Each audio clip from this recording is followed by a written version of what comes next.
ನಮಸ್ತೆ, ನಾನು ನಿಮ್ಮ ಸೌಜನ್ಯ, ಉತ್ತರ ಕರ್ನಾಟಕ ಧಾರವಾಡದವಳು. Welcome to Soujanya Jirige kitchen. ಇವತ್ತು ನಾನು ನಿಮಗೆ ಸಾಬೂದಾನ ಖೀರ್ ಯಾವ ರೀತಿ ಮಾಡೋದಂತ ಹೇಳ್ತಾ ಇದ್ದೀನಿ. ಇದು ಕೇವಲ ಸಾಬೂದಾನ ಖೀರಲ್ಲ ಸ್ನೇಹಿತರೆ, ಇದು ಒಂದು ಅಮೃತ ಅಂತ ಹೇಳ್ಬೋದು. ಅಷ್ಟೊಂದು ಟೇಸ್ಟಿಯಾಗಿದೆ ಮತ್ತು ಮಾಡಲು ಸಹ ತುಂಬಾ ಸುಲಭ. ನೀವು ಒಂದ್ಸಲ ಈ ರೀತಿ ಟ್ರೈ ಮಾಡಿ ರುಚಿ ನೋಡಿ ನನಗೆ ಕಮೆಂಟ್ ಮಾಡಲೇಬೇಕು ಅಂತ ನಾನು ನಿಮಗೆ ರಿಕ್ವೆಸ್ಟ್ ಮಾಡ್ಕೊಳ್ತಾ ಇದ್ದೀನಿ. ಬನ್ನಿ ಇದನ್ನು ಯಾವ ರೀತಿ ಮಾಡೋದಂತ ಹೇಳ್ತೇನೆ. ಈಗ ನಾನು ಒಂದು ಪ್ಯಾನ್ನಲ್ಲಿ ಸುಮಾರು ಒಂದು 2 ಸ್ಪೂನ್ನಷ್ಟು ತುಪ್ಪವನ್ನು ಬಿಸಿ ಮಾಡಿದ್ದೀನಿ. ಸೊ ನಿಮಗೆ ಜಾಸ್ತಿ ತುಪ್ಪ ಬೇಕಿದ್ರೆ ಜಾಸ್ತಿ ಹಾಕೋಬಹುದು. ಈಗ 1 ಬಟ್ಲಷ್ಟು ನಾನು ನೆನೆಸಿದ ಸಾಬೂದಾನ ತೆಗೆದುಕೊಂಡಿದ್ದೀನಿ. ಅದು ಕಂಪ್ಲೀಟ್ ಆಗಿ ಚೆನ್ನಾಗಿ ನೆನಿಬೇಕು ಸ್ನೇಹಿತರೆ. ಇದ್ರ ಒಂದು ಪ್ಲಸ್ ಪಾಯಿಂಟ್ ಅಂದ್ರೆ ನಾವು ಚೆನ್ನಾಗಿ ನೆನೆಸಬೇಕು ಸಾಬೂದಾನ. ಅದು ಸ್ವಲ್ಪ ಗಟ್ಟಿ ಗಟ್ಟಿ ಆಗಿದ್ದರೆ ಅಷ್ಟು ಸರಿ ಬರೋದಿಲ್ಲ. ಈಗ ನಾನು ಆ ತುಪ್ಪದಲ್ಲಿ ಡ್ರೈ ಫ್ರೂಟ್ಸ್ ಅನ್ನು ಫ್ರೈ ಮಾಡ್ತಾ ಇದ್ದೀನಿ. ನಿಮಗೆ ಇಷ್ಟದ ಪ್ರಕಾರ ನೀವು ಡ್ರೈ ಫ್ರೂಟ್ಸ್ ಅನ್ನು ಹಾಕೋಬಹುದು. ನಾನಿಲ್ಲಿ ಆಲ್ಮಂಡ್ ಹಾಕಿದ್ದೀನಿ, ಆಮೇಲೆ ಮತ್ತು ಇದು ಖರ್ಜೂರ, ಒಣ ಖರ್ಜೂರ ಹಾಕಿದ್ದೀನಿ, ಉತ್ತತ್ತಿ ಅಂತ ಹೇಳ್ತೀವಲ್ಲ, ಸೊ ಅದನ್ನು ಹಾಕಿದ್ದೀನಿ, ಹಾಗೂ ಒಣ ದ್ರಾಕ್ಷಿಯನ್ನು ಸಹ ನಾನು ಇಲ್ಲಿ ಬಳಸಿದ್ದೀನಿ. ಸೊ ನಿಮ್ಮ ಇಷ್ಟದ ಪ್ರಕಾರ ನೀವು ಡ್ರೈ ಫ್ರೂಟ್ಸನ್ನು ಆ್ಯಡ್ ಮಾಡ್ಕೋಬೋದು. ಸೊ ಈಗ ಡ್ರೈ ಫ್ರೂಟ್ಸನ್ನು ನಾವು ಲೋ ಫ್ಲೇಮ್ದಲ್ಲಿನೇ ಸ್ವಲ್ಪ ಫ್ರೈ ಮಾಡ್ಕೋಬೇಕು. ಅದು ಕಂಪ್ಲೀಟಾಗಿ ಫ್ರೈ ಆಗಬೇಕು. ಅದರಲ್ಲಿ ನಾನೀಗ ಸಾಬೂದಾನನ ಸಹ, ನೆನೆಸಿದ ಸಾಬೂದಾನನ್ನು ಹಾಕಿ ಸ್ವಲ್ಪ ಬಿಸಿ ಮಾಡ್ತಾ ಇದ್ದೀನಿ. ನಾನು ಹಿಂದಿನ ದಿನ ರಾತ್ರಿ ನಾವು ಸಾಬೂದಾನ ನೆನೆಸ್ಕೋಬಹುದು, ಅಥವಾ ಒಂದು 2 ಗಂಟೆಗಳ ಮುಂಚೆ ನಾವು ನೆನೆಸ್ಕೋಬಹುದು. ಆದರೆ ಅಂದರೆ ಇದು ಚೆನ್ನಾಗಿ ನೆನೆಬೇಕು.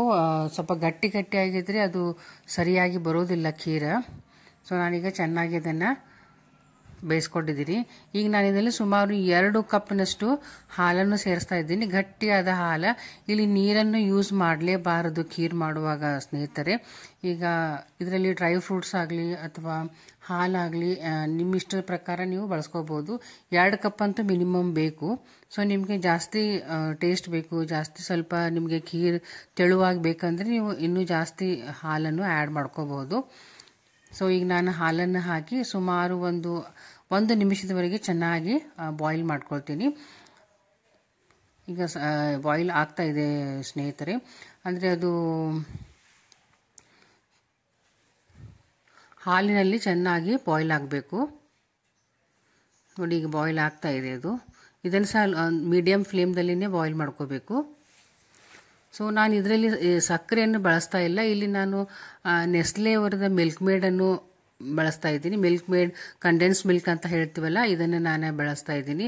ಇದೇ ಇದಕ್ಕೆ ಮೇನ್ ಖೀರಿಗೆ ಕೊಡುವ ರುಚಿ ಕೊಡುವ ಒಂದು ವಸ್ತು ಅಂತ ಹೇಳ್ಬೋದು. ನಾನು ಸುಮಾರು ಒಂದು ಅರ್ಧ ಬಟ್ಲಷ್ಟು ಕಂಡೆನ್ಸ್ ಮಿಲ್ಕನ್ನು ಹಾಕೊಂಡಿದ್ದೀನಿ.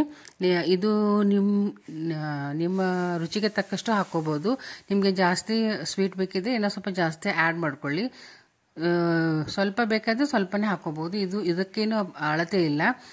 ಯಥೇಚ್ಛವಾಗಿನೂ ಹಾಕೋಬಹುದು ಅಥವಾ ಕರೆಕ್ಟ್ ಪ್ರಮಾಣ ಹಾಕಬಹುದು. ಇಲ್ಲಿ ಕರೆಕ್ಟ್ ಪ್ರಮಾಣ ಅಂದರೆ 1 ಬಟ್ಲಕ್ಕೆ ಸಾಬೂದಾನಕ್ಕೆ ನಾನು ಅರ್ಧ ಬಟ್ಲ ಕಂಡೆನ್ಸ್ ಮಿಲ್ಕ್ ಮತ್ತು 2 ಕಪ್ ಹಾಲನ್ನು ಯೂಸ್ ಮಾಡಿದ್ದೀನಿ. ಸೊ ಈಗ ಕಂಡೆನ್ಸ್ ಮಿಲ್ಕ್ ಹಾಕಿದ ಮೇಲೆ ಮತ್ತೆ ಒಂದು ನಿಮಿಷದವರೆಗೆ ಚೆನ್ನಾಗಿ ಬಾಯ್ಲ್ ಆಗಲು ಬಿಡಬೇಕು. ಈಗ ಹಾಲು ಮತ್ತು ಕಂಡೆನ್ಸ್ ಮಿಲ್ಕ್, ತುಪ್ಪ, ನೆನೆಸಿದ ಸಾಬೂದಾನ ಎಲ್ಲ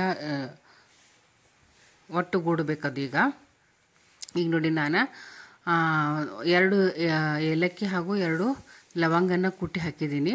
ಲವಂಗ ಏನು ಕುಟ್ಟಬಾರ್ದು, ಏಲಕ್ಕಿಯನ್ನು ಕುಟ್ಟಿ ಹಾಕಿದ್ದೀನಿ. ಈಗ ಈ ಎಲ್ಲ ಸಾಮಾನುಗಳು ಹಾಕಿದ ಮೇಲೆ ಮತ್ತೆ 1 ನಿಮಿಷದವರೆಗೆ ಚೆನ್ನಾಗಿ ಬಾಯ್ಲ್ ಮಾಡಬೇಕು. ಟೋಟಲ್ ಇದು ಸುಮಾರು ಒಂದು 4 to 5 ಮಿನಿಟ್ಸ್ ಬಾಯ್ಲ್ ಮಾಡಿದರೆ ಸಾಕಾಗ್ತದೆ. ನಾವು ಸ್ಟಾರ್ಟಿಂಗ್ನಿಂದ ಹಿಡಿದು ಈ ಪ್ರೊಸೆಸ್ ಮುಗಿಯುವವರೆಗೂ ಒಂದು 5 ಮಿನಿಟ್ಸ್ ಅಷ್ಟೇ ಬಾಯ್ಲ್ ಮಾಡ್ಬೋದು.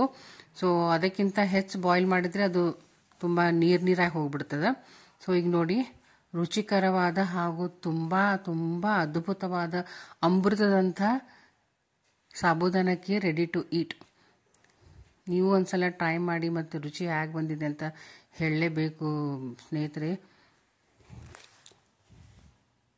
ನಿಮ್ಮ ಅಮೂಲ್ಯವಾದ ಸಮಯವನ್ನು ತೆಗೆದುಕೊಂಡು ನನ್ನ ವಿಡಿಯೋವನ್ನು ನೋಡಿ, ಲೈಕ್ ಮಾಡಿ, ಶೇರ್ ಮಾಡಿ ಮತ್ತು ಕಮೆಂಟ್ ಮಾಡಿ, ಸಬ್ಸ್ಕ್ರೈಬ್ ಮಾಡಲು ಹೆಲ್ಪ್ ಮಾಡಿ.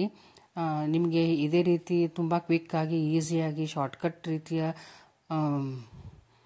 ರೆಸಿಪಿಗಳನ್ನು ತೆಗೆದುಕೊಂಡು ಬರ್ತೀನಿ. ಮತ್ತೆ ಒಂದು ಹೊಸ ರೆಸಿಪಿಯೊಂದಿಗೆ ಭೇಟಿಯಾಗೋಣ. Until then, bye bye, see you.